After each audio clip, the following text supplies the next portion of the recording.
Olá, seja muito bem-vindo ao nosso primeiro dia da maratona Mitos e Verdades da Suplementação Nutricional. E é um prazer estar aqui nesse momento com você, na nossa live inicial, falando sobre suplementos que estão ligados ao processo de emagrecimento. Então vai ser muito bom conversar com vocês sobre esse tema tão interessante que é exatamente a suplementação nutricional. Eu gostaria de dividir com você aquilo que me move estar aqui nesse momento.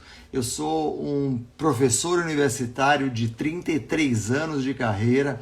Eu sei o desafio que é a formação acadêmica, a formação universitária, e eu sei também a velocidade com que a ciência evolui e com que o conhecimento evolui nos dias de hoje. Então, muitas vezes, aquela informação que é passada num curso ali de um semestre, ele é muito superficial, ele é muito raso e ele não entrega efetivamente aquilo que nós precisamos para conseguir fazer um profissional capacitado em grande quantidade, em grande profundidade de conhecimento. Então, essa é a minha missão, estar aqui com vocês, trazer uma informação de qualidade, trazer uma informação profunda, trazer uma informação aplicada no seu dia seguinte, ou seja, eu quero que você amanhã já consiga aplicar essa informação e essa vai ser a nossa ideia. Então, eu estou muito feliz de estar aqui com você nesse momento, falando daquilo que me move, daquilo que é a minha atuação profissional já ao longo de todos esses 33 anos de vida acadêmica. Então, isso é um compromisso meu de ocupar essa lacuna que a vida acadêmica ela traz para o aluno e gera um profissional com muitas dificuldades e muitos desafios, e eu tenho essa dedicação em fazer você um profissional capacitado e fazer de você um profissional diferente no dia de amanhã. Então eu sei que amanhã você vai sair daqui já com muito conhecimento e isso vai mudar a sua vida, essa é a nossa ideia. Eu primeiro, antes de mais nada, eu gostaria de parabenizar você que está aqui comigo nesse momento, só para vocês terem uma ideia de como você é parte de um grupo seleto. Nós temos contato, nós fizemos contato para que participasse dessa nossa maratona mais de 80 mil pessoas. Das 80 mil pessoas, 10 mil se inscreveram na nossa maratona e se credenciaram para participar aqui do nosso evento. E nesse momento, nós estamos aqui em 730 pessoas participando. Isso já mostra como é um processo natural de seleção. Então, dessas 80 mil que foram convidadas, dos 10 mil que se inscreveram, 763 estão aqui conosco. Isso mostra exatamente essa nossa vontade de ser profissionais capacitados, de sermos profissionais que querem sair da sua meta, mas que não desistem no meio do caminho. Então, por favor, vocês que estão aí, saibam que isso não pode ser uma desistência, porque eu sei que muitos vão ficar pelo caminho, porque ser um profissional capacitado não é simples, não é fácil, requer muita dedicação, muito empenho, e vocês que estão aqui já demonstram isso, que vocês têm essa dedicação, que tem esse empenho. Então, voltando aos números, só para vocês lembrarem, foram 80 mil convites, foram 10 mil inscritos e nós estamos aqui agora com 840 pessoas e eu já convido você para continuar comigo aqui amanhã, não desista, é um desafio. Ter informação de qualidade, sem dúvida, é um grande desafio, porém, só se torna efetivamente um profissional capacitado aqueles que não ficam pelo caminho, aqueles jovens que seguem adiante, sabendo que a vida de aprendizado é exatamente a vida do profissional diferenciado, que você vai conseguir fidelizar o seu cliente se você conseguir mostrar para ele que você sabe olhar a necessidade dele e entregar uma informação diferente, que faz o seu trabalho diferença na vida dessa pessoa, assim como eu tenho certeza que o meu trabalho vai fazer diferença na sua vida. Por isso que eu me dedico tanto. E por isso que hoje eu estava aqui estudando a aula e a Lulancha perguntou para mim, mas você está estudando para dar aula? Eu estudo sempre para dar uma aula. Então é muito gostoso saber que eu estou aqui com você, que quer ser um profissional capacitado e diferenciado. Então, você que está aqui comigo, continue e a gente vai que vão fazer diferença na sua vida. Admiração, isso traz respeito. Então, o dado mais importante, vocês que estão aqui comigo, que sabem que tem amigos que querem participar disso também, mande o aviãozinho, aqui alguns chamam de asa delta, mande o aviãozinho, convide o seu amigo, porque ajudar um cliente, um colega de profissão que tem a mesma vontade, a mesma determinação que você, não traz competição, traz sim admiração e respeito. Então, convide aquele seu amigo, mande o aviãozinho, fala para ele chegar aqui com a gente, que a gente vai fazer esse conjunto de profissionais capacitados serem maiores e a nossa profissão, o nosso trabalho profissional do brasileiro, o profissional de saúde brasileiro vai ser reconhecido em todo o planeta exatamente por ser um profissional capacitado. Então, essa é a nossa missão, essa é exatamente a nossa intenção nesse momento. Então, chame aqui os seus amigos, venha participar, porque a gente vai entregar para vocês muita coisa que vão diferenciar a sua vida profissional e vai fazer com que você consiga ser um profissional diferenciado. E essa é a ideia. Gostaria de chamar vocês aqui que querem ser profissionais diferenciados para mandar um hashtag profissional capacitado, para que a gente saiba todos que estão aqui que querem ser profissionais capacitados. Vamos jogar lá para cima essa nossa hashtag profissional capacitado, porque é isso que a gente quer. É essa nossa missão aqui, fazer de vocês profissionais capacitados, estudantes capacitados, e na nossa última maratona nós tivemos também clientes capacitados. Então, pessoas da área que não são da área, mas que estavam aqui participando. Então, é isso que a gente quer. Então, para eu saber como vocês estão, vão comigo até o fim, aprofundando seu conhecimento no conhecimento nutricional, no conhecimento da prescrição nutricional, da suplementação nutricional, para que a gente consiga formar cada vez mais profissionais capacitados. Então, vamos mandar lá para cima o hashtag profissional capacitado, estudante capacitado. Se você é estudante também, manda aqui o seu estudante capacitado.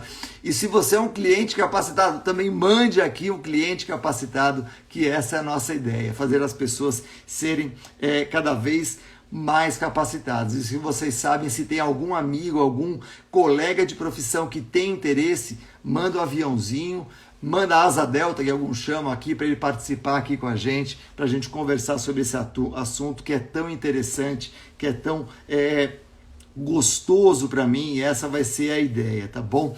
Então, primeiro eu queria dividir com vocês o que me traz aqui, por que eu acredito no que eu estou fazendo aqui, e isso é a minha missão. Para mim, ensinar não é informar, não é passar conteúdos. Ensinar para mim é inspirar as pessoas a buscarem o conhecimento, a se tornarem constantemente profissionais capacitados e seres humanos mais empáticos. Essa é a minha missão e é isso que eu quero trazer aqui para vocês, que nós sejamos mais profissionais capacitados, estudantes capacitados e que nós sejamos seres humanos mais empáticos. E essa vai ser a nossa missão, começando hoje, e a gente vai até domingo com essa ideia. Então, começando com o tema da nossa aula de hoje, que é a suplementação voltada para o processo de emagrecimento. Esse dado ele é um dado tão interessante, porque quando a gente pensa no processo de emagrecimento, o que nós temos? que o processo de emagrecimento ele é um estudo, uma coisa muito complexa, né? Então, ele envolve um conjunto de coisas muito importantes. Estou adorando ver aqui o Cássio falou profissional capacitado, o Valde falou estudante capacitado, é isso mesmo. Tiago, obrigado por estar aqui comigo, vamos lá formar essas pessoas profissionais capacitados, estudantes capacitados, e é essa a nossa missão. Então, quando nós falamos do processo de emagrecimento, eu até fiz hoje um comentário, né, perguntando se é simples o processo de emagrecimento, se é simplesmente falar de déficit calórico, de déficit de energia. Quando nós pensamos no processo de emagrecimento, nós primeiro temos que identificar 2 pontos do nosso organismo. Nós temos o tecido adiposo e nós temos o tecido muscular. Nós precisamos tirar a gordura lá das reservas de gordura e mandar essa gordura para o tecido muscular para que lá seja oxidado. Porque esse momento é o momento onde a gente consegue fazer essa redução da quantidade de gordura corporal. Agora, uma pergunta. Esses sistemas, eles dialogam entre si? Eles conversam entre si? Sim, eles dialogam entre si, porém, nós temos limitação na quantidade de gordura que nós temos no nosso organismo para ser oxidado pelo tecido muscular? E a resposta, já de antemão, eu deveria deixar essa resposta para o final, mas eu vou responder agora aqui no começo, é não. Nós não temos deficiência de gordura circulante para que nós possamos oxidar gordura no tecido muscular. Então, esse é o primeiro ponto. Quando nós pensamos em processo de emagrecimento, nós precisamos organizar tanto a liberação de gordura quanto a oxidação no tecido muscular.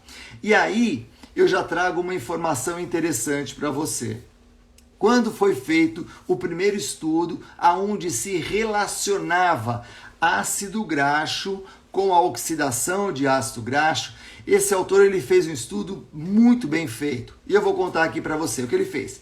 Ele pegou diafragma de rato, cortou no meio e colocou essa metade do diafragma exatamente no meio de cultura, aonde ele ia aumentando as concentrações de ácido graxo livre. Então ele pegou metade do diafragma, colocou no meio de cultura e foi aumentando as concentrações de ácido graxo livre.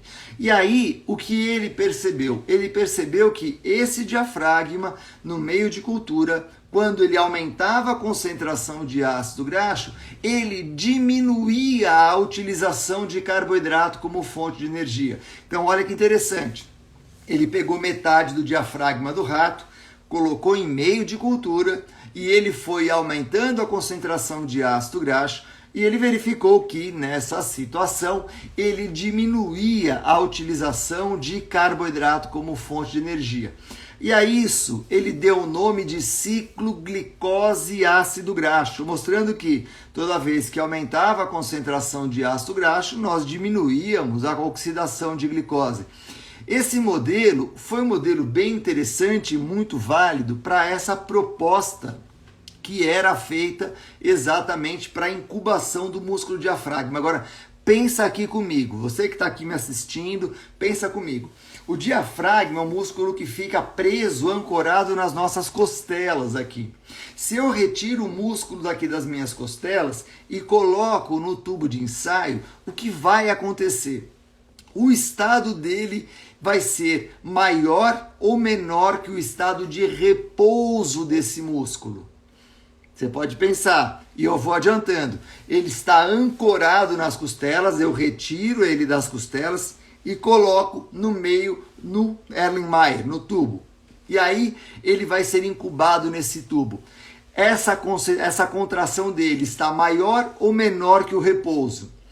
A resposta é menor que o repouso. Então, quando foi descrito o ciclo glicose e ácido graxo, o que nós encontramos? Que numa situação aonde você tem uma demanda energética menor que o estado de repouso, será determinante a maior concentração de ácido graxo. Agora eu te pergunto, no seu organismo ou no organismo do seu cliente, do seu paciente, quando ele tem uma demanda que é menor que o estado de repouso. Nem que ele fique deitado dormindo, porque ali ele vai ter uma situação muito próxima do basal. Agora, aquele músculo no Erlenmeyer gastava muito menos energia, ele estava extremamente econômico naquela situação. Então, nessa situação, o predomínio de ácido graxo determina maior oxidação de ácido graxo. Agora, pense você. Quando você pega o seu cliente, pega o seu paciente e ele quer emagrecer, nós todos sabemos que é necessário para o nosso cliente, para o nosso paciente emagrecer, que ele tenha ali um déficit calórico. Tudo bem, ele precisa de um déficit calórico. Nesse déficit calórico, como ele vai chegar nisso? Ingerindo menos calorias do que ele consome, do que ele gasta. Se ele vai ingerir menos calorias do que ele gasta, nós temos então pelo menos 3 caminhos. Caminho número 1, ele come menos. Caminho número 2, ele gasta mais. Caminho número 3, ele come menos e gasta mais. Perfeito. Então qual é a situação mais ideal para que esse organismo ele fique eficiente na oxidação de gordura? O caminho mais adequado é que este organismo ele tenha o estímulo para o tecido muscular perceber que ele é importante no processo.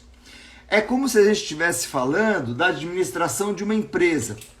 Se você está numa empresa e essa empresa ela não tem ali uma demanda para um determinado setor, para um determinado departamento, o que vai acontecer? Se não tem demanda para um determinado setor, para um determinado departamento, ele vai fechar aquele setor, ele vai fechar aquele departamento. E com isso, então, nós iremos diminuir a quantidade de departamentos que gastam energia. O nosso corpo é a mesma coisa. Se você faz uma restrição energética muito severa, o nosso corpo ele começa a diminuir os departamentos que mais gastam energia. E no nosso corpo, nós temos um departamento que gasta muita energia, sistema nervoso central. Segundo departamento que gasta muita energia, tecido muscular. Mesmo em repouso, ele gasta muita energia.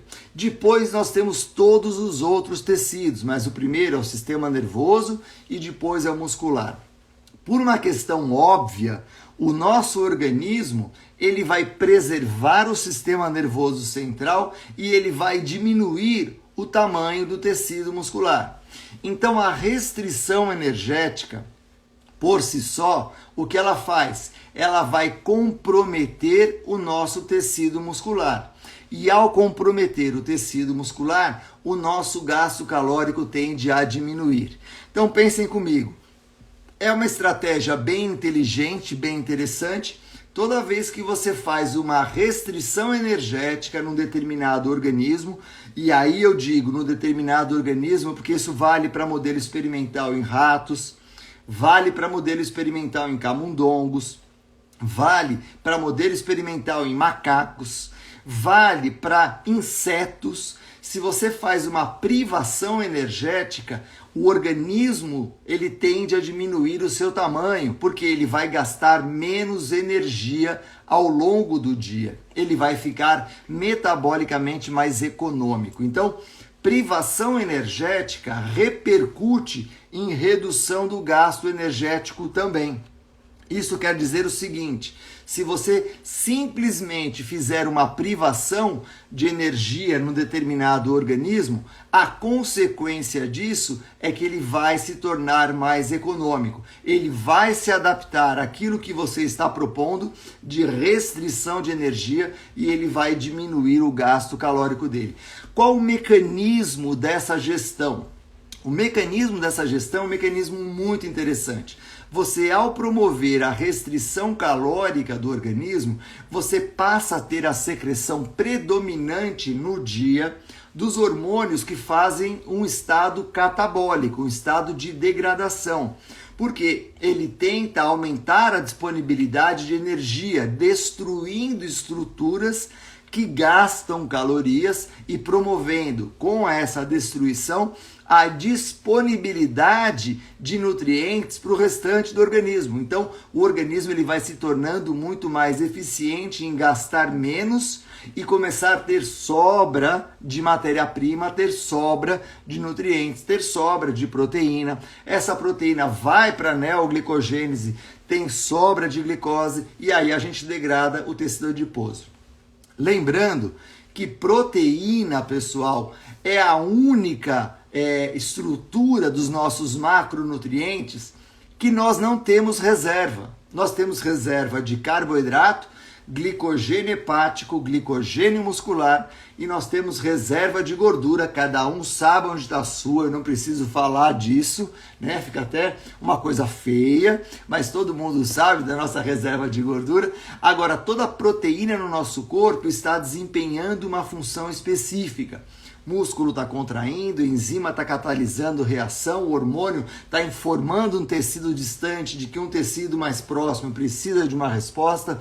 Enfim, nós temos todas as proteínas do nosso corpo em ação, fazendo alguma coisa. E nós temos a nossa pele, que é uma parte proteica, também respondendo com o nosso revestimento, como parte do nosso sistema imune inato, ou seja, o nosso isolamento do ambiente. É exatamente o isolamento que faz a nossa proteção do sistema imune. Então, primeiro ponto que eu queria deixar aqui com você é exatamente essa característica que a restrição energética ela propicia aqui para o nosso organismo, que é uma redução do gasto calórico e que essa redução ela pode trazer como consequência exatamente essa redução também da capacidade que nós temos em queimar calorias, em gastar calorias. Eu ativei aqui os comentários, pessoal, para vocês mandarem as perguntas, porque a gente passou desse primeiro bloco, eu quero saber como isso chega para vocês, como é que essa informação está chegando, se isso está claro, se tem alguma dúvida, mande aqui que a gente vai conversando. Então, a gente já tem um dado bem interessante que é restrição energética vai trazer como consequência a diminuição do tecido, vai fazer uma redução do organismo. Por quê? Com isso, o nosso organismo, o nosso corpo, ele se torna mais econômico. Toda vez que a gente tem essa condição acontecendo, nós iremos reduzir o tamanho do organismo para ele ficar mais econômico possível. É essa a estratégia e é isso que a gente tem que começar a combater quando a gente pensa no processo de emagrecimento. Não raramente vocês vão encontrar clientes de vocês, pessoas que vocês sempre estão cuidando, tal, passando por situações como essa. Ela faz uma restrição e não consegue fazer uma perda, chega um momento, ela entra num platô e muito se explica sobre isso, e a gente tem vários motivos para que isso aconteça. Gabriela, você falou do jejum, só adiantando, a gente vai falar um dia exclusivo só sobre jejum, então hoje a gente está falando aqui do emagrecimento, amanhã a gente vai falar de hipertrofia e depois de amanhã, então amanhã, quarta-feira, daí na quinta-feira a gente vai falar de jejum e dieta cetogênica. Então não percam que essa é a nossa sequência aqui, tá? Então a gente vai falar lá de jejum e fiquem tranquilos em relação a isso. Daí o Sérgio perguntou, mas o glicogênio muscular e hepático não mantém a diminuição do catabolismo? Muito boa pergunta, Sérgio. A nossa reserva de glicogênio hepático, se ele for manter a nossa glicemia, ele é o suficiente no estado alimentado para manter a nossa glicemia por um estado de 18 horas aproximadamente. A partir dali, ele começa a depender da nossa neoglicogênese. É o que acontece, por exemplo, quando a gente dorme. A gente dorme 8 horas, fez uma refeição 3 horas antes de dormir, foram 11 horas, nós já acordamos em cetose, porque a nossa reserva de glicogênio hepático já caiu bastante, a ponto de nós limitarmos a oxidação de lipídios para uma oxidação incompleta, que é exatamente isso que nós chamamos de cetose. A cetose é a oxidação incompleta da gordura e ela acontece pelo déficit de glicogênio hepático. E aí, Sérgio, um outro dado importante, o glicogênio muscular nós não conseguimos exportar. Por que não? Porque no fígado e somente no fígado, nós temos a enzima glicose 6-fosfatase, que é capaz de retirar o fosfato ligado no carbono 6 da glicose e conseguir enviar essa glicose para o sistema circulatório. Então, nós não vamos conseguir enviar essa glicose se nós não tivermos a glicose. Então, quando nós pensamos ali no músculo, o músculo não tem glicose 6-fosfatase. Como não tem, nós não conseguimos mandar essa glicose para a nossa circulação a partir do músculo. Então, a glicose do músculo serve para o músculo. A glicose do fígado, ela serve para o organismo como um todo. Quando nós reduzimos a glicose do fígado, tem algum caminho para isso? Sim, tem um caminho. Qual é esse caminho? O caminho é, o nosso músculo pode começar a exportar alanina. Quando ele exporta a alanina, essa alanina chega lá no fígado e é transformada em glicose, porque a alanina nada mais é do que um piruvato mais um NH3. Quando chega no fígado, ela retira esse NH3, piruvato, são 3 carbonos, junta com outro piruvato que tem mais 3 carbonos e nós formamos 6 carbonos, que é a glicose. Então nós fazemos a neoglicogênese a partir daí. Boa, é isso mesmo, mami. Nós estamos falando que o músculo ele é egoísta. Eu costumo dizer que o fígado ele é socialista e o músculo é capitalista. O que é do músculo, o que é do fígado é e acaba fornecendo essa informação. Deu uma piscadinha aqui na minha internet, mas já voltou. Vocês estão me ouvindo bem aí, né? Tranquilo? Tranquilo, pessoal? Qualquer dúvida, fale aqui comigo e a gente vai respondendo aqui as perguntas de vocês, tá bom?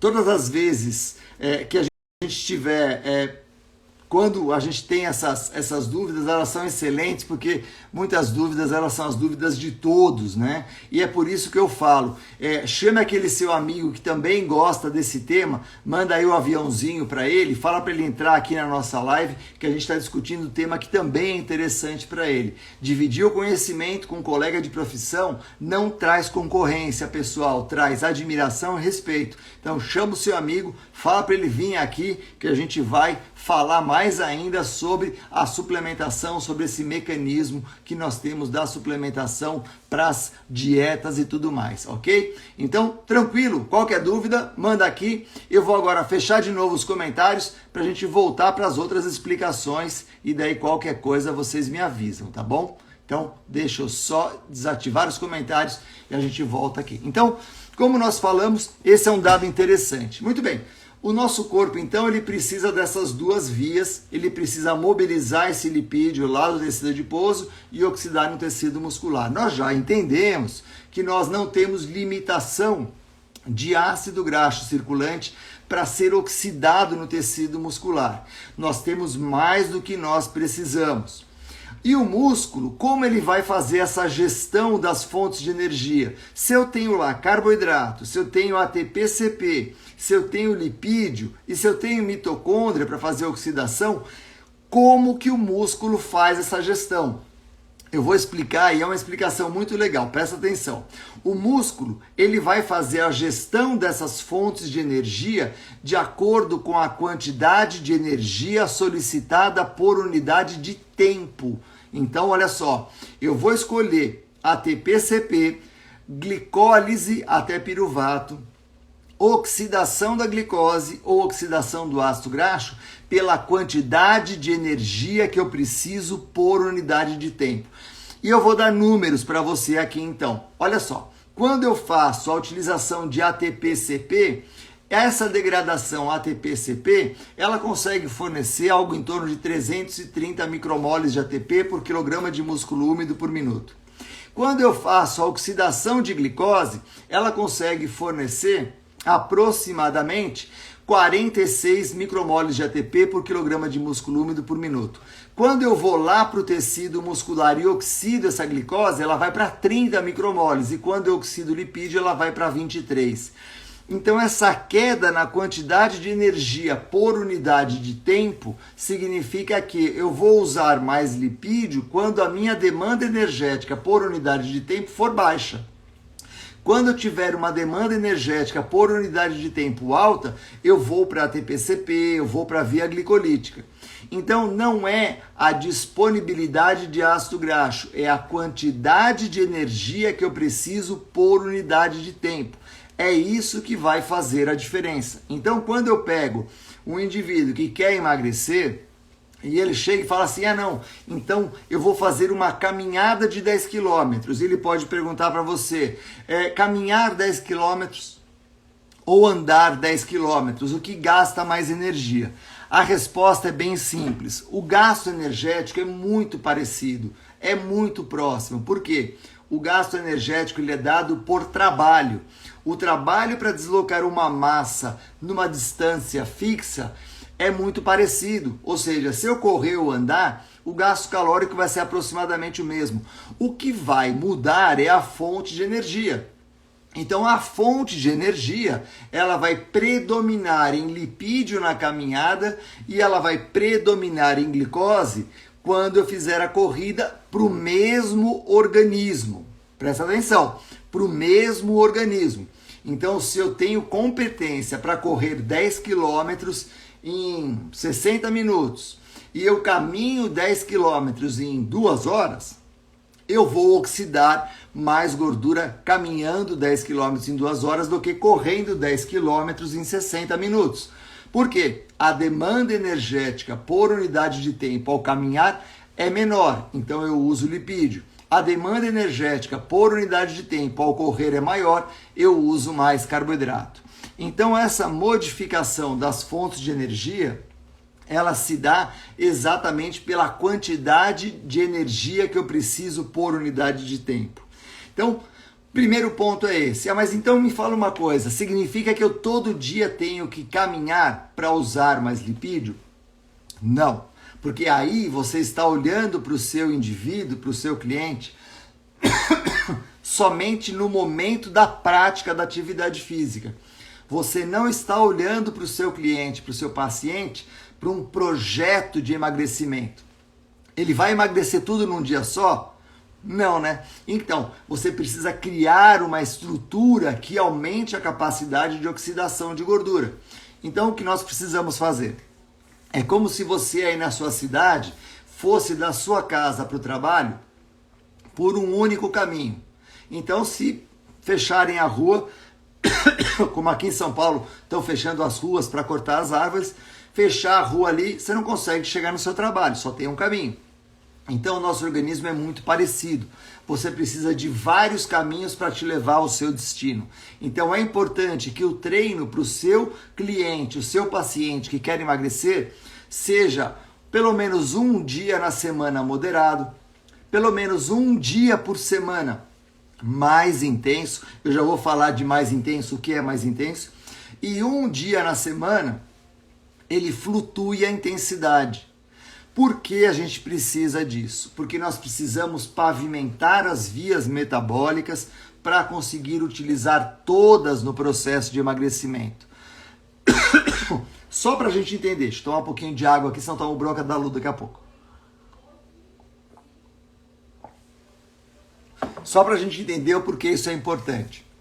Se você ficar olhando para o seu cliente, para o seu paciente, somente a atividade que ele vai usar maior quantidade de gordura, ao longo do tempo você está destreinando o seu cliente. O que eu quero dizer com isso? Se você todo dia sai de casa e caminha 10 quilômetros, a única coisa que você está fazendo é gastar a energia de 10 quilômetros caminhados. Porém, o seu organismo ele vai perdendo a capacidade oxidativa dele. Para que ele ganhe capacidade oxidativa, ele precisa ser estimulado. Na física, isso recebe o nome de entropia negativa. O que você faz? Se ele faz uma caminhada com uma corrida mais intensa, ele desequilibra o sistema. E aí o organismo responde como? Aumentando o número e tamanho de mitocôndrias, aumentando captação de oxigênio, aumentando o transporte de glicose, aumentando transferência de ácido graxo para dentro da mitocôndria, aumentando a liberação de ácido graxo do tecido adiposo, e com isso então ele vai criando uma dinâmica fisiológica metabólica para aumentar a queima de gordura. Então, voltando, se o indivíduo todo dia caminha a mesma distância no mesmo tempo, a única coisa que ele está fazendo é gastar energia nessa caminhada, ponto. Eu vou voltar a falar disso daqui a pouquinho, mas ponto. Se eu estou falando numa atividade física programada com o objetivo de emagrecimento, essa atividade física ela tem que ser desafiadora para que este organismo se organize para melhorar a sua capacidade de queima de gordura. Então, esse seu cliente, esse seu paciente, precisará de pelo menos 3 estímulos diferentes. Um estímulo moderado prolongado, um estímulo aonde ele trabalhe numa intensidade limítrofe, e o nome disso é segundo limiar anaeróbio ou ponto de compensação respiratória, PCR, tá? E um aonde ele suba e desça desse PCR, passe e volte. Porque são estímulos que vão pavimentar metabolicamente esse organismo para que ele consiga fazer maior capacidade de queima de gordura. E é aí que ele consegue melhorar a capacidade de queima de gordura dele. Então, esse dado é importante.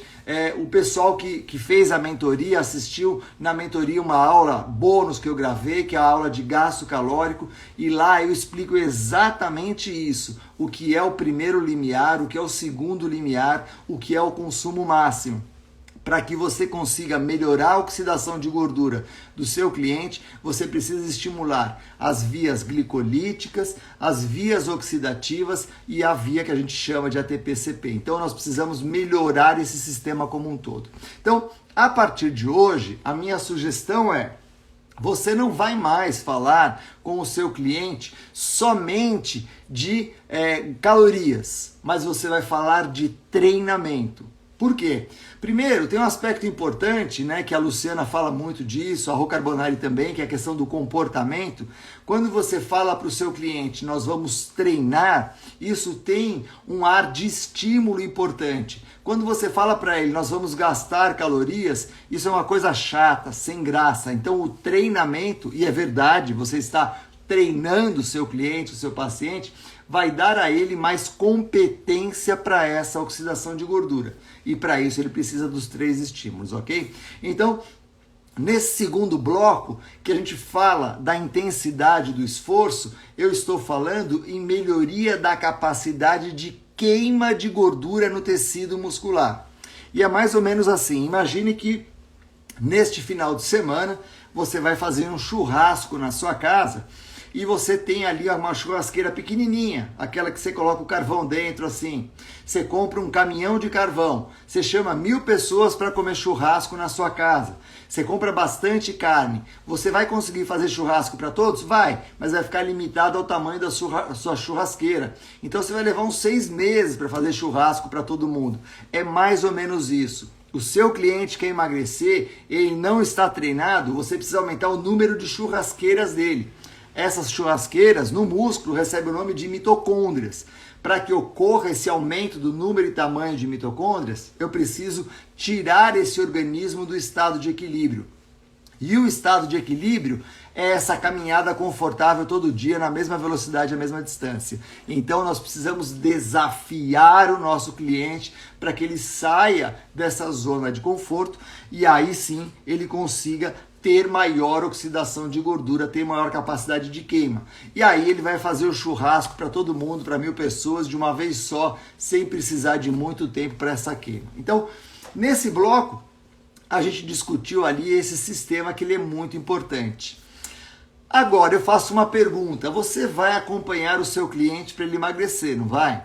E aí ele vai lá e faz uma dieta onde, por algum motivo, ele vai ou privar todos os macronutrientes de uma forma equilibrada, ou ele vai eleger um grupo de macronutrientes.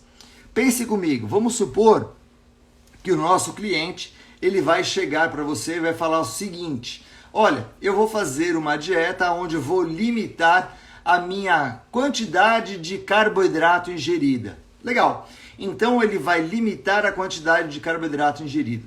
Primeiro ponto que eu quero chamar a sua atenção: quando ele limita a quantidade de carboidrato ingerido, ele limita também a ingestão de vitaminas do complexo B.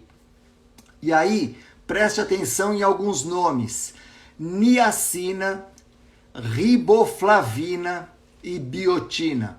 Agora eu vou contar onde elas agem. Niacina vai dar o NAD, faz todo o sistema de transporte de elétrons, faz todo o processo de quebra da glicose e oxidação de lipídio. Riboflavina faz o FAD, faz todo o processo de transferência de elétrons. Biotina age numa enzima chamada piruvato carboxilase, é a enzima que vai garantir a queima da gordura. Então, cuidado, quando você fizer a restrição de um grupo de nutrientes, como por exemplo, você vai privar a ingestão de carboidratos, o que você precisa ficar atento à ingestão de vitaminas do complexo B. Porque são essas vitaminas do complexo B que vão garantir a oxidação de gordura que você quer. Sem essas vitaminas do complexo B, você vai comprometer a capacidade de queima de gordura do seu cliente. Exatamente aquilo que ele estava querendo emagrecer, você vai comprometer nesse processo. Eu vou reativar aqui os comentários, só para vocês fazerem as perguntas de vocês e a gente poder ir falando se ficou claro ou não, tá? Tudo bem, pessoal? Podem mandar as perguntas, qualquer dúvida, mande aqui que a gente vai conversando, tá bom? Dúvidas, Janaína, tranquilo? Pode colocar aqui que a gente vai falando, coloquem as dúvidas de vocês. Então, olha só, esse processo é a biogênese mitocondrial, a Vanessa falou? Isso, a biogênese mitocondrial ela vai acontecer por dois processos.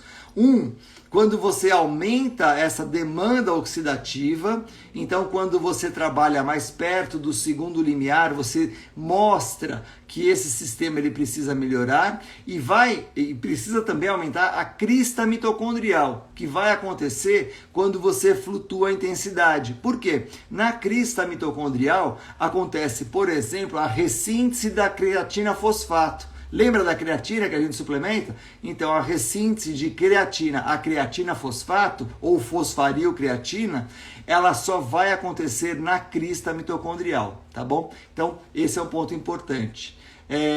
Daí a Gabriela falou assim, quando diminuir o carboidrato, aumenta o complexo B. Isso, quando diminuir o carboidrato, você naturalmente na alimentação diminui as vitaminas do complexo B. Então, uma coisa que é muito importante é você suplementar esse seu cliente, olhar para a ingestão alimentar da necessidade de vitaminas do complexo B, porque você vai precisar ali de riboflavina e você vai precisar de niacina e você vai precisar de biotina, que são de cara 3 vitaminas do complexo B que vão entrar ali no sistema para garantir essa oxidação de lipídio. Cardio em jejum, então, seria prejudicial? Então, Ribas, você falou isso? Jejum a gente vai discutir na nosso terceiro encontro. Então, amanhã a gente vai falar de ganho de massa muscular, de hipertrofia, e daí na quinta-feira a gente vai falar de jejum. Então, eu te espero aqui para a gente falar de jejum e discutir esse assunto. Então, não vai fugir, né? Voltando, lembra que nós queremos aqui profissional capacitado. Vamos colocar o hashtag profissional capacitado. Vamos mandar o convite para os nossos amigos que querem mais informação, porque daí eles pegam um aviãozinho, vêm aqui e a gente vai conseguir trazer mais gente para se tornar profissional capacitado, e é essa a nossa meta, tá bom? Então, pode mandar o convite, traga os seus amigos para cá, que é isso que a gente quer. Pode repetir a suplementação do complexo B em relação à oxidação? Posso, Fê? Quando eu falei isso, o que é? Quando você tem, então, maior privação de carboidrato, você priva também as vitaminas do complexo B. E, naturalmente, riboflavina, niacina e biotina estão diretamente ligadas a essa capacidade de oxidação do lipídio. Então, nós precisamos dessas vitaminas, tá bom? Então, nós não podemos deixar essa ingestão de vitaminas mais baixa aí no nosso organismo. Isso vai limitar.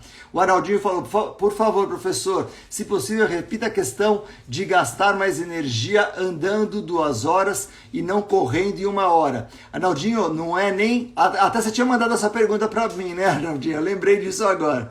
Mas não é o tempo, tá, Arnaldinho? É a distância. Se você andar 10 quilômetros ou você correr 10 quilômetros, o gasto calórico é muito parecido, tá? Ele é muito próximo. Para não falar que é o mesmo, vamos falar que ele é muito próximo. Porque a corrida, às vezes, ela pode ter um gasto um pouquinho maior. Mas o gasto é muito próximo.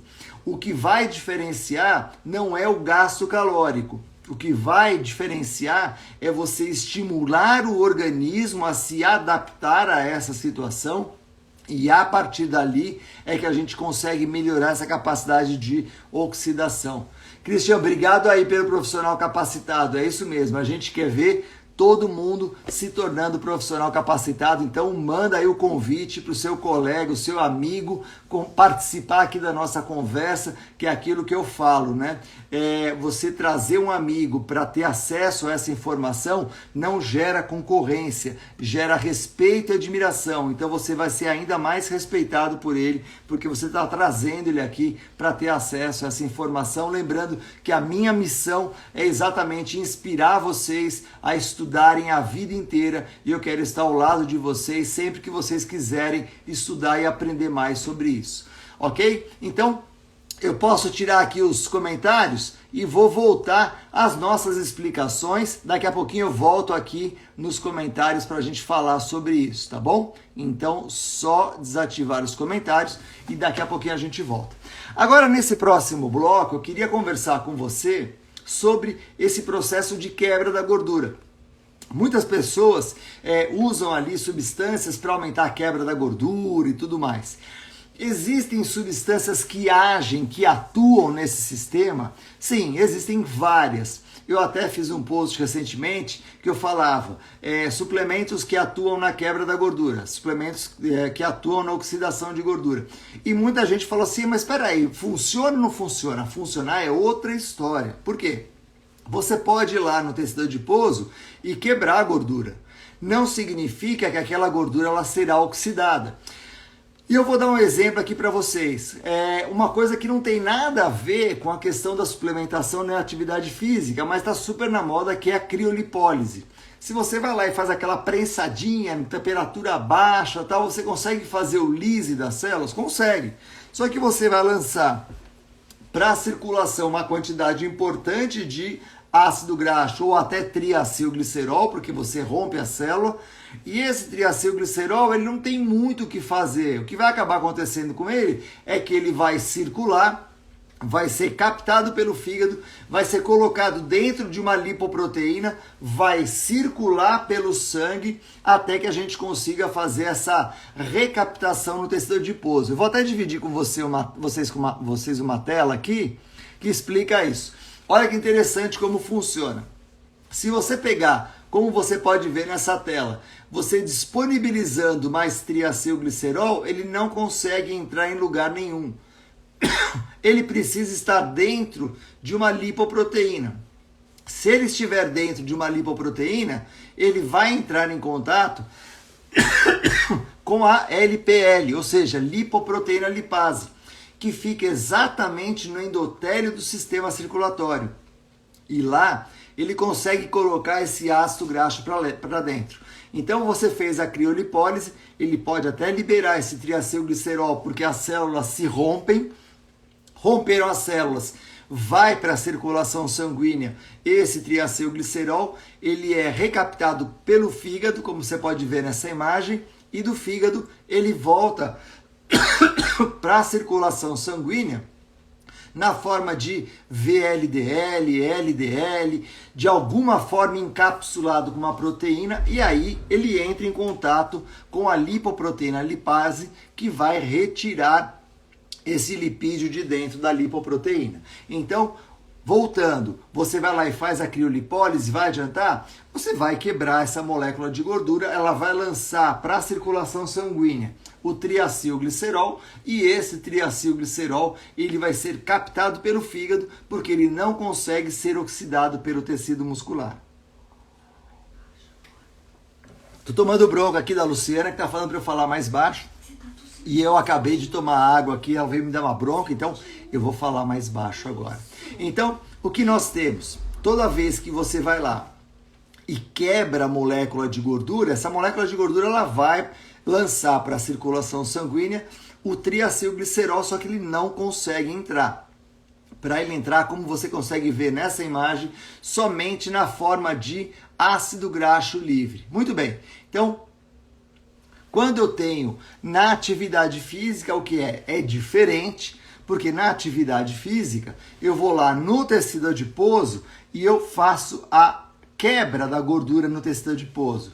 Quando eu quebro a gordura no tecido adiposo, essa gordura quebrada no tecido adiposo, ela libera já o ácido graxo, diferentemente da criolipólise, que na criolipólise o que vai acontecer é que você, ao fazer esta quebra da molécula, a quebra da célula de gordura, você lança a molécula de gordura intacta no sistema circulatório e ela precisa ser hidrolisada para ser oxidada, ok?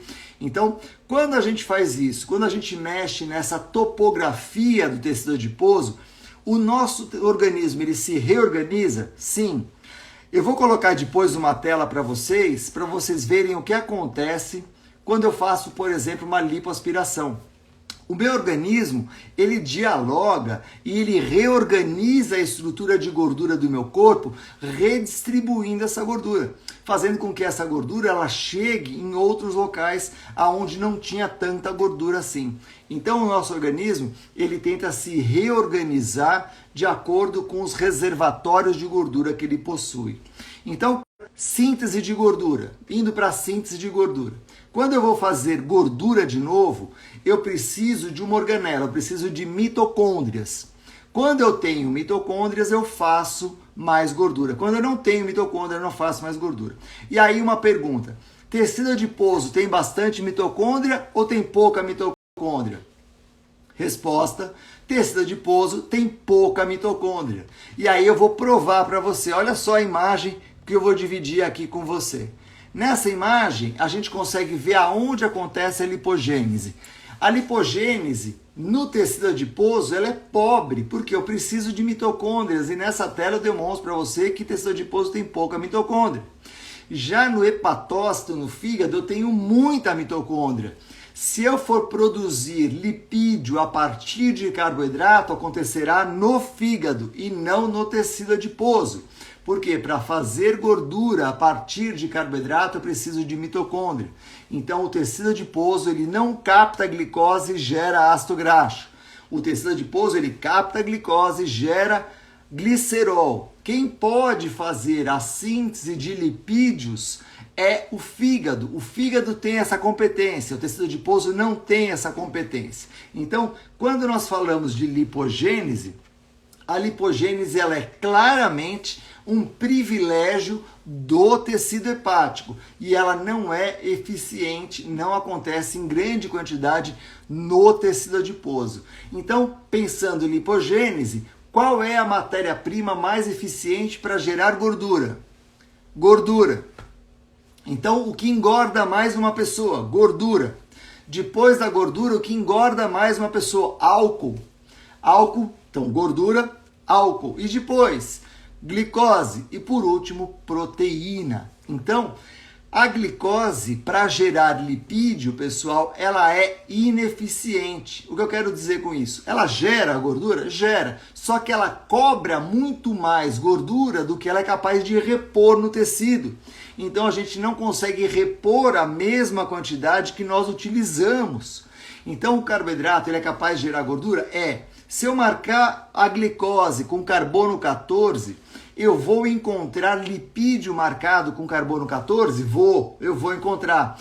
Só que a quantidade que eu vou gerar de lipídio marcado com carbono 14, ela é menor do que a quantidade que eu usei de lipídio para fazer o processo de conversão de glicose a lipídio. Ou seja, quando eu falo de lipogênese a partir de carboidrato, essa via ela é ineficiente. Quando ela começa a ficar eficiente? Quando eu tenho sobra de energia por muito tempo. Como isso foi feito? Estudando indivíduos em bed rest, indivíduos acamados. Esses indivíduos acamados, eles tinham então uma capacidade de promover aumento de síntese de gordura aumentada. Já o indivíduo em condições normais, mesmo tendo sobra de carboidrato, o que vai acontecer? Os nossos estoques de glicogênio, eles estão fisiologicamente muito abaixo da nossa necessidade, ou muito abaixo da nossa capacidade máxima. Eu vou dar um exemplo para você aqui. Quando eu fiz o meu pós-doc, faz algum tempo atrás, eu e um colega de laboratório, Dong Hu, o que a gente fez? A gente pegou um animal e colocou uma sondazinha nele, colocando na artéria dele uma infusão de glicose a 50% a noite inteira. Então, só para dar um número para vocês, o músculo dele, em condições fisiológicas, tem 1% de glicogênio. Quando ele ficou a noite inteira com essa bombinha colocando glicose no sistema, ele foi a 7%. Ele multiplicou por 7 a reserva de glicogênio dele. Por quê? Porque a nossa situação fisiológica de glicogênio, ela está muito aquém da nossa capacidade máxima. Então nós conseguimos evoluir de acordo com a disponibilidade. Quando então vai acontecer essa maior eficiência? Quando você tiver menor gasto calórico. Reduzir o gasto calórico, o organismo começa a ganhar eficiência para fazer a incorporação então de carboidrato na forma de lipídio. Então, esse dado é um dado importante porque ele revela para nós um dado relevante que é assim: muitas vezes se priva o carboidrato da alimentação porque a pessoa, ao retirar carboidrato, ela retira glicogênio muscular e glicogênio tem para cada 1 grama 2,7 gramas de água. Então ela naturalmente perde muito peso, porém ela perdeu peso magro, ela não perdeu peso gordo. Porém, a nossa referência de peso é ainda hoje o sinônimo de gordura corporal de uma forma equivocada. Por quê? A gordura corporal não tem nenhuma relação com o peso corporal. Da onde vem essa relação? Da onde vem essa história?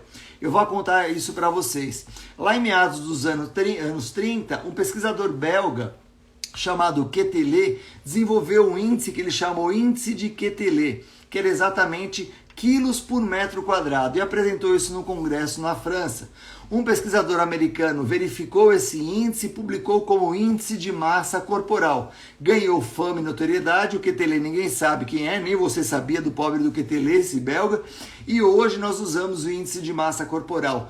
Ele não serve para nada, o índice de massa corporal? Serve, ele serve para cálculo populacional. Porém, para cálculo clínico, ele é muito fraco, ele é muito pobre, porque ele só usa massa e altura. Se você pegar um indivíduo muito forte e fizer o IMC dele, vai dar que ele é obeso e ele pode ter uma massa muscular exuberante. Então é exatamente esse ponto que você precisa ficar atento para que você não comprometa o peso do seu cliente sem comprometer a reserva de gordura. Então é possível perder peso engordando e é possível ganhar peso emagrecendo. Exemplo, quando eu vou fazer um treino longo, no dia anterior eu consumo mais carboidrato, eu aumento a minha reserva de glicogênio, eu aumento a minha reserva de água, eu subo o meu peso, eu ganhei peso emagrecendo, aumentando o que é magro. Quando eu faço um treino longo, no final do treino eu perdi muito peso. Eu perdi glicogênio, eu perdi água, eu perdi peso magro, então eu perdi peso engordando. Então eu posso perder peso engordando, eu posso ganhar peso emagrecendo. Logo, o peso corporal, ele não é sinônimo de emagrecer ou engordar. Eu vou abrir aqui os comentários para que vocês possam colocar as perguntas de vocês.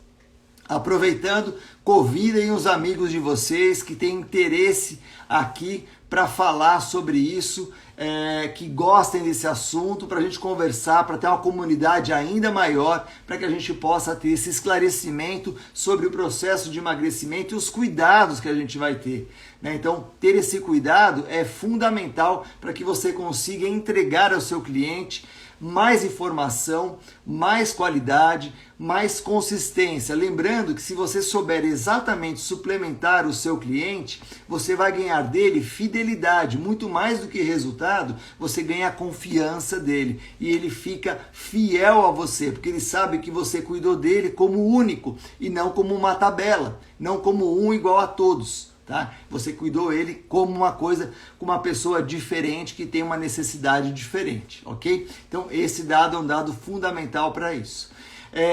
Repete a proporção de peso. Quem que perguntou aqui?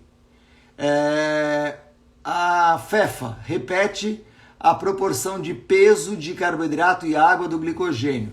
Então é assim, para cada 1 grama de glicogênio, nós temos 2,7 gramas de água. No nosso corpo, nós temos, em média, 1 quilo de glicogênio. Logo, nós temos aproximadamente 3 quilos de água ligada ao glicogênio.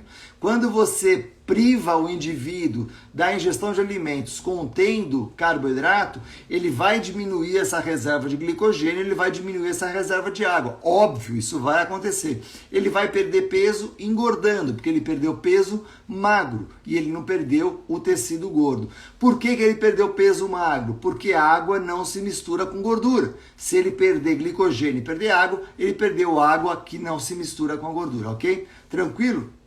Professor, a lipogênese a partir do carboidrato passa a ficar mais eficiente quando há sobra de energia? Então, os estudos que mostraram isso faziam os indivíduos ficarem em bed rest, ou seja, os indivíduos ficarem acamados com uma sobra de 3.000 quilocalorias por dia em carboidrato, e aí sim eles ganhavam eficiência para fazer essa incorporação de energia na forma de gordura, tá ok? Então, esse dado é um dado importante e isso tem que ficar claro para nós aqui nesse conceito.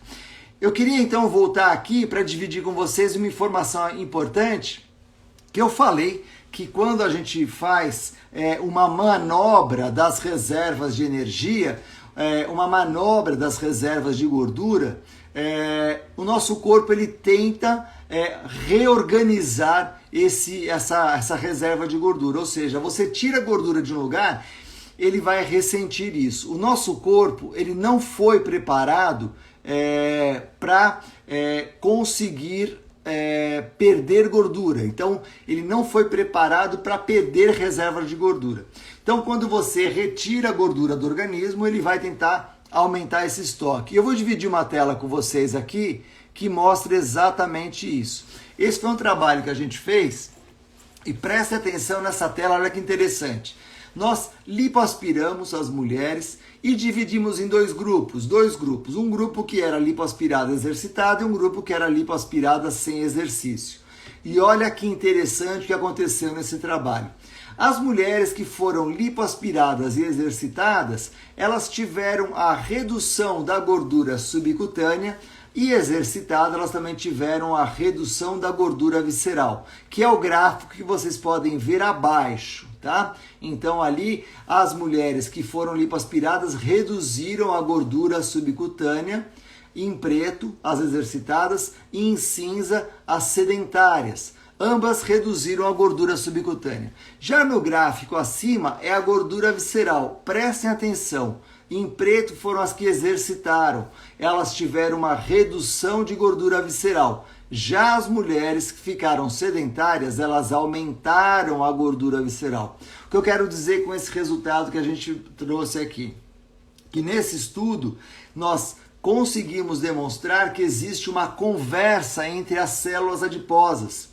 Toda vez que você de alguma forma retira a reserva de gordura de uma região, o corpo ele ressente isso. Nós ainda não sabemos, então não me pergunte isso, nós ainda não sabemos como é feita essa conversa, quem fala o quê, quem manda para onde, mas que existe um crosstalk, que a gente chama, existe um crosstalk. E aí, o que foi verificado nesse estudo foi que a gente aumentou a reserva de gordura visceral ao retirar gordura subcutânea. Então o nosso corpo, ele consegue fazer essa leitura, ele consegue fazer essa adaptação e ele vai se organizando para preservar a gordura corporal. Então, se alguém te procura, eu queria emagrecer para fazer uma lipoaspiração, você já tem uma informação boa bastante para falar assim, olha, emagrece. Você pode fazer a lipoaspiração, porque a lipo, até pela Sociedade Brasileira de Cirurgia Plástica, ela é uma cirurgia estética, não é uma cirurgia de emagrecimento. Você faz para retirar aquela gordurinha que incomoda, aqui e ali, tá tudo certo. Só que já oriente essa pessoa para rapidamente voltar para a atividade física, pois senão ela vai aumentar a gordura visceral. E essa gordura visceral, todos nós sabemos que ela é mais perigosa e mais prejudicial para essa mulher do que a gordura subcutânea. A subcutânea deixa a gente feinho e a gordura visceral mata a gente, porque é que provoca hipertensão, diabetes, colesterol e por aí vai. Lembrando que as mulheres, elas têm a tendência a aumentar essa gordura visceral em 2 momentos da vida. Quais são esses 2 momentos? Durante a gestação, tanto é verdade que a mulher ela entra para a gravidez, ela sai da gravidez, ela fala assim, depois da gravidez a minha cintura largou e não voltou mais. Não é a cintura largou e não voltou mais, é que ela aumentou a reserva de gordura visceral. E essa gordura está preservando a cintura dela mais larga. Então, gravidez número 1. E número 2, menopausa. Na menopausa, a mulher também aumenta a gordura visceral e tem uma gordura androide, semelhante ao que nós homens temos a vida inteira. Se essa mulher, então, faz uma lipoaspiração muito próxima do climatério, muito próximo da menopausa, ela corre o risco de aumentar o seu fator de exposição, o fator que vai aumentar o colesterol. Porque, como você pode ver nessa tela, aumenta a chance dela ter esse aumento de gordura visceral que está intimamente ligado ao aumento de colesterol. Além disso, esse aumento de gordura visceral tem um dado bem interessante que é o seguinte: a gordura visceral, quando ela aumenta o seu tamanho, as células adiposas, elas hipertrofiam, elas aumentam de tamanho. Não aumentam o número em condições normais, mas elas aumentam de tamanho. Só que as células de gordura, elas ficam muito perto uma das outras, muito próximas. Lembra quando a gente come ali a picanha, que tem aquela gordurinha? Você vê como fica uma célulazinha pertinho da outra? Então, o que acontece? Quando nós temos a hipertrofia do tecido adiposo, essa célula, uma próxima da outra, vai comprimindo a outra. Nesse momento que ocorre a compressão, o sistema circulatório que passa no meio delas também é comprimido. E quando esse sistema circulatório é comprimido, você diminui o aporte vascular para células de gordura que estão mais no miolo do tecido adiposo, provocando a morte dessa gordura mais central.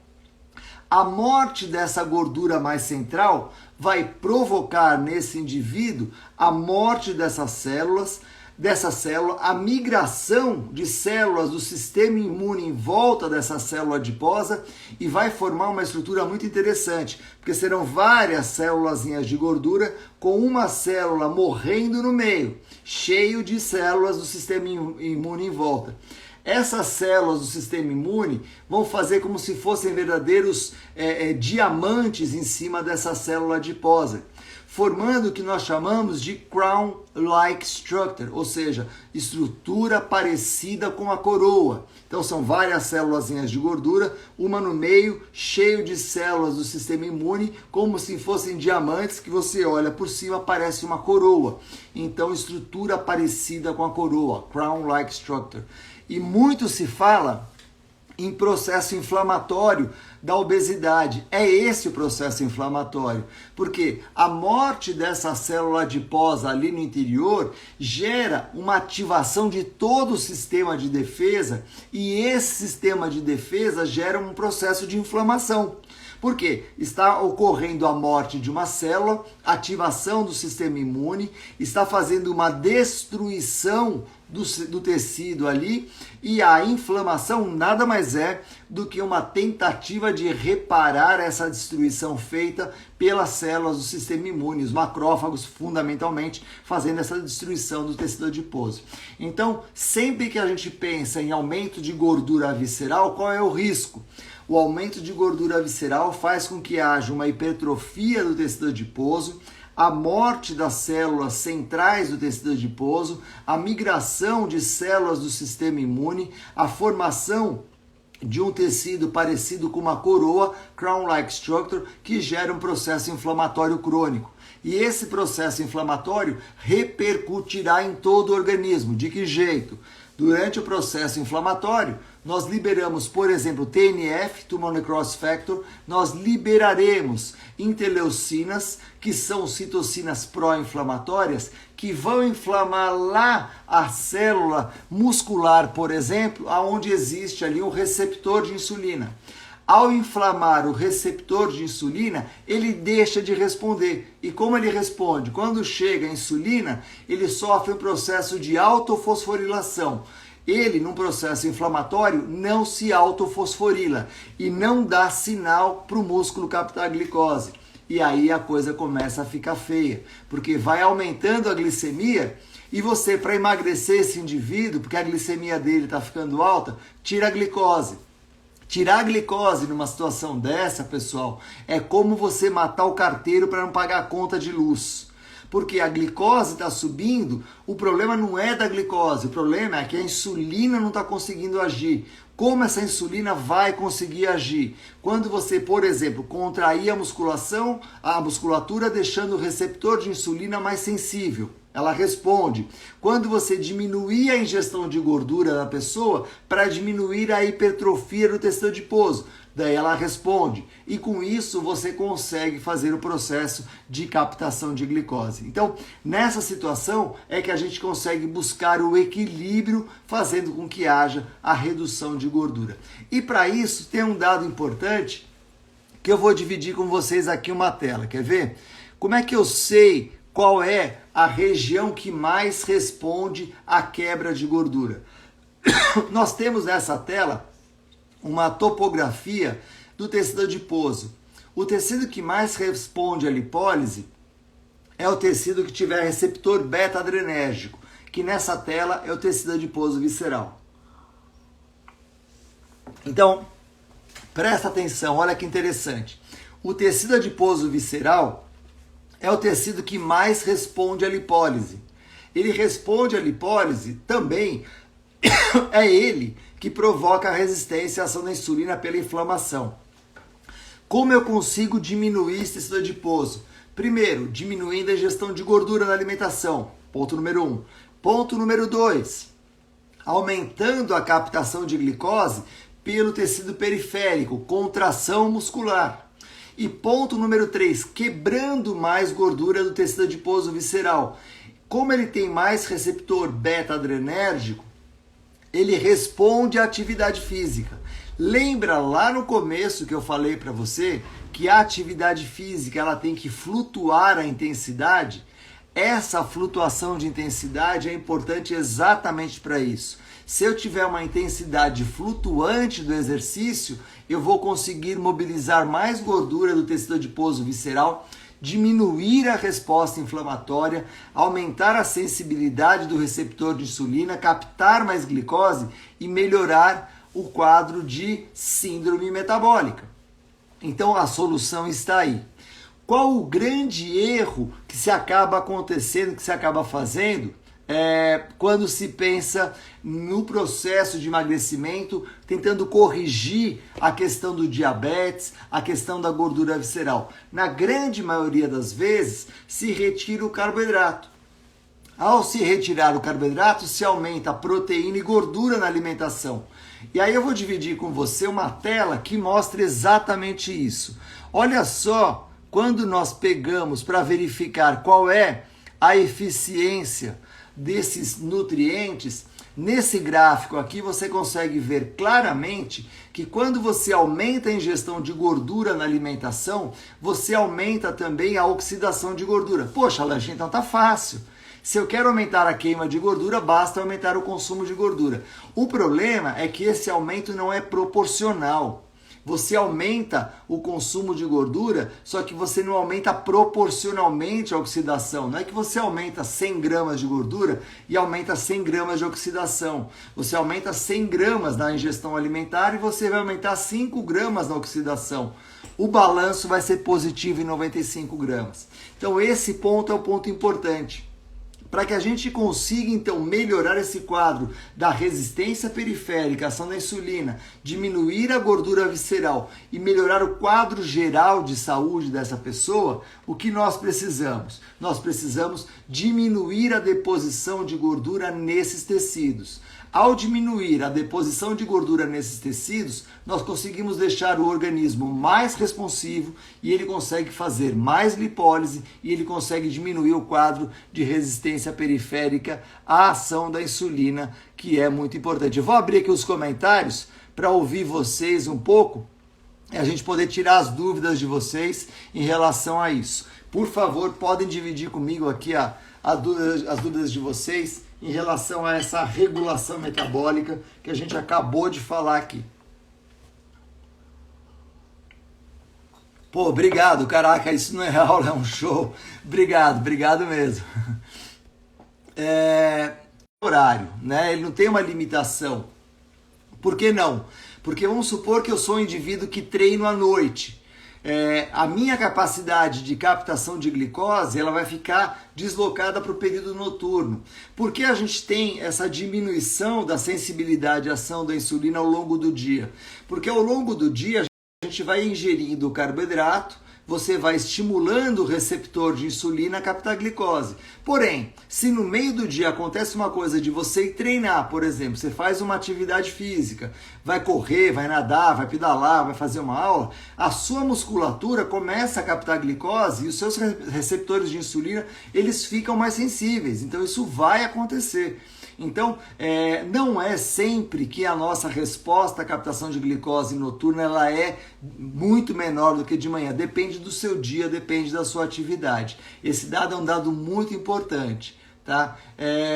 Professor, repete porque a intensidade do exercício tem que ser oscilante para exatamente gerar um desconforto metabólico. Se todo dia você faz a mesma caminhada na mesma velocidade, a única coisa que você está garantindo é o gasto energético, mas você não está tirando o organismo do estado de equilíbrio. Ele está ali fazendo apenas o gasto calórico. Já quando você faz a flutuação da intensidade, ele tem que se reorganizar. Na física, a gente chama isso de entropia negativa. É exatamente você desorganizar o sistema para ele se reequilibrar numa nova situação, numa nova sugestão que é normalmente melhor. Então, quando você vai lá e faz o seu treinamento de peso, faz lá o treinamento de força, você consegue com isso estimular o seu músculo para que ele aumente o tamanho e ele vai ter o processo hipertrófico. Já se você não faz o treinamento corrigindo a carga, ele não vai se adaptar a isso. Ele precisa constantemente ser estimulado a captar glicose, estimulado a melhorar a capacidade de oxidação de lipídios, estimulado a promover mais biogênese mitocondrial e aí ele consegue ficar mais tempo mantendo aquele tecido muscular. Lembrando que hoje nós temos um dado importante que é o seguinte: nós iremos viver mais do que as gerações anteriores. Como nós vamos viver mais, nós dependemos não do processo de longevidade, mas nós dependemos da qualidade dentro da longevidade. O que é a qualidade dentro da longevidade? É tornar essa pessoa apta a fazer atividade física por um período mais prolongado da vida dela.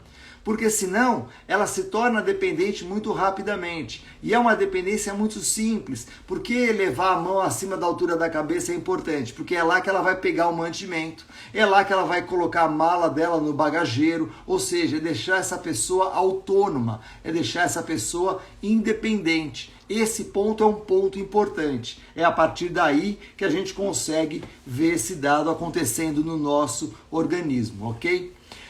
Eu queria pedir para vocês aqui subirem o nosso hashtag profissional capacitado.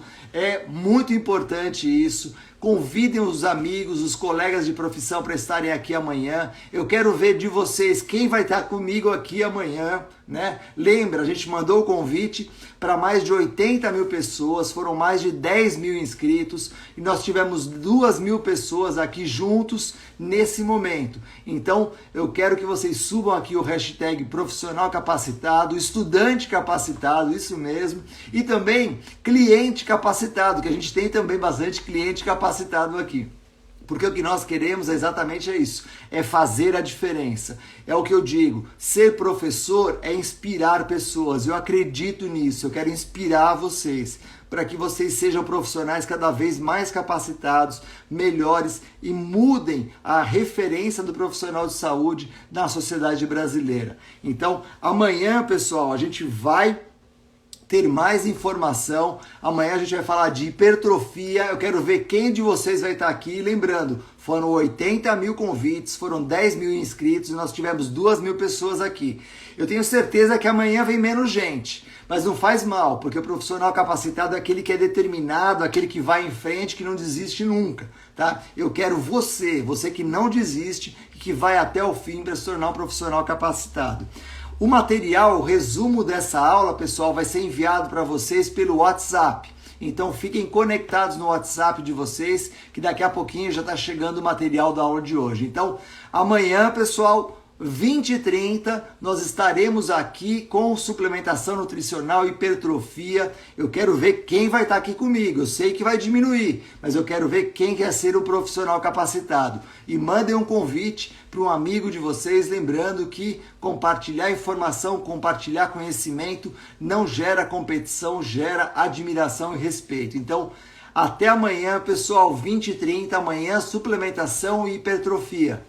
Obrigado pelo tempo de vocês, pela disposição de vocês e amanhã estaremos juntos aqui. Um beijo, tchau pessoal, obrigado.